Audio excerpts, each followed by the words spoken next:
Gammadaa Show moo gandummaa showdhaam tibba kana waa'ee qophii Gammadaa Show irratti qeeqni hedduun dhaga'amaa jiram. Egaa nutis dhimma kana irratti barreessaa fi daanekteera Gammadaa Show duraanii maal akka jedhan guutummaa isaa qabannee dhufneerra.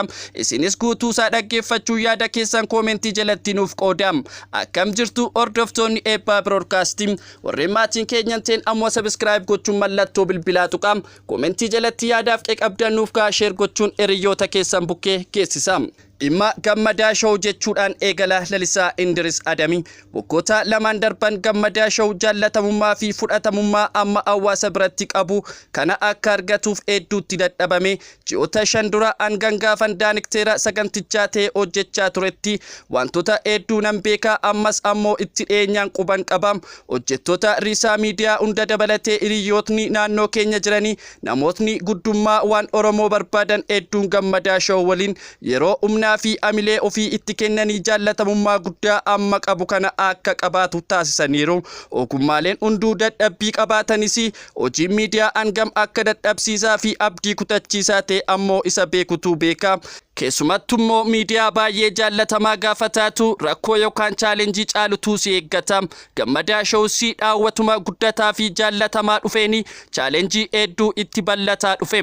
Guddachuun jaallatamuu fi dhageettii qabaachuun galma miidiyaa kamuu hojjetuuf ta'us guddachuu fi jaallatamuu duubaan wantoonni lama dhufuun hin oolanii. Tokkoffaa fedhii daawwattoota guutuutti guutuu dhabuu, lammaffaa hinaaftuun danuu horachuu. Kun lamaan chaalenjii guddinni fidudha.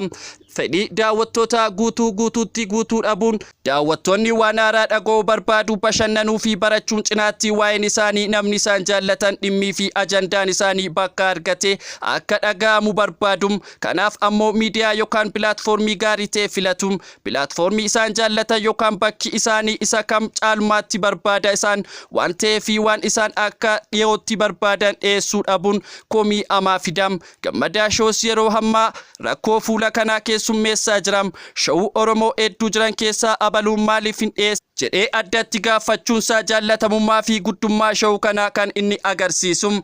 Hinaaftuun danuu horachuu hayyuun sabquunnamtii beekamtuu Annaa Eredent jedhamtu dhimma propagaandaa irratti akkas jette.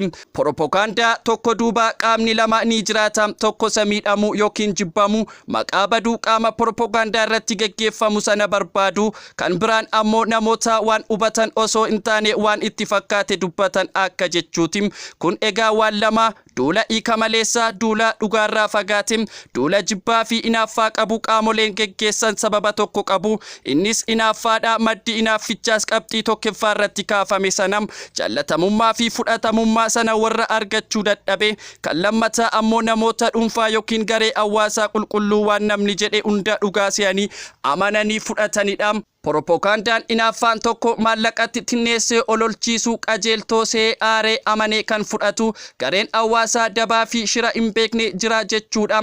Warri kun xiyyeeffannootiin bitaa mirga ilaaluu dhiisan malee warra dhugumatti garaa isaanii irraa qulqulluu ta'anidha. Gammadaa Show rakkoo isaa kanas keessummeessaa jiram. Kun ammoo of ilaallee guddummaa fi jaallatamummaa ofii keessatti ilaalanidha.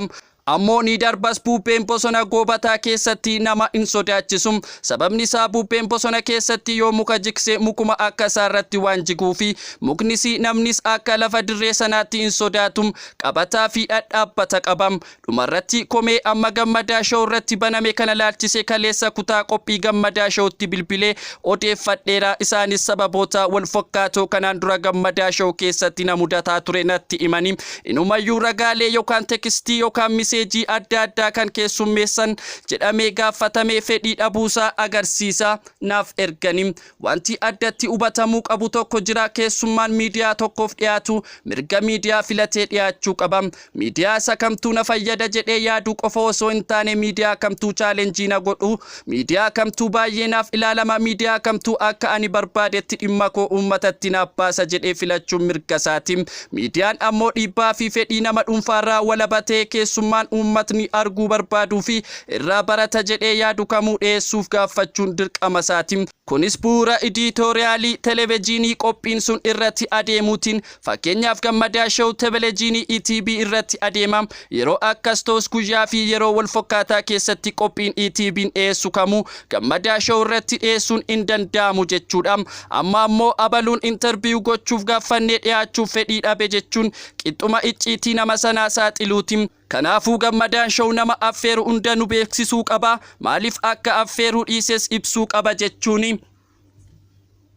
Doofummaa koo keessatti mirga walabummaa koonaaf haa eegamu akka jechuutiin Gammadaa Show gara duraatti tiimii Gammadaa Show hunduu jabaadham Gammadaa Olaanaa Kabbadee keessummaa dilbataa dhufuun nu beeksisi adaraa jedham. Lalisaa Indiris Adam Daanekteera Gammadaa Show duraanii fi barreessaa kitaabotam.